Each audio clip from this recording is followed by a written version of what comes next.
চশমা museum, a house of world class, জলট্যাক মোড়, বহরমপুর মডার্ন হোটেলের সামনে।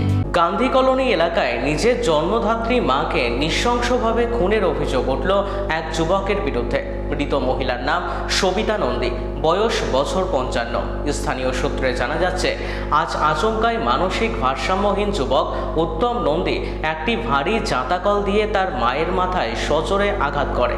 আঘাতের তীব্রতা এতটাই মারাত্মক ছিল যে ঘটনাস্থলে রক্তাক্ত অবস্থায় মারা যান ওই মহিলা।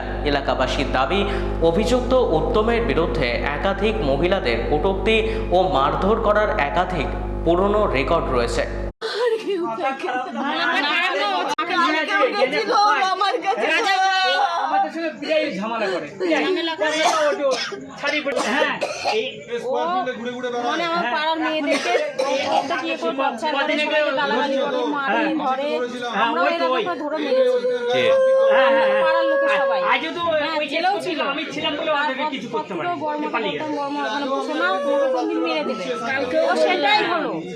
সেটাই হলো কালকেও যে মেরেছে সে কি হয়? ও ছোট ছেলে উত্তম নাম, উত্তম নন্দী। যে মারা গেছে তার নাম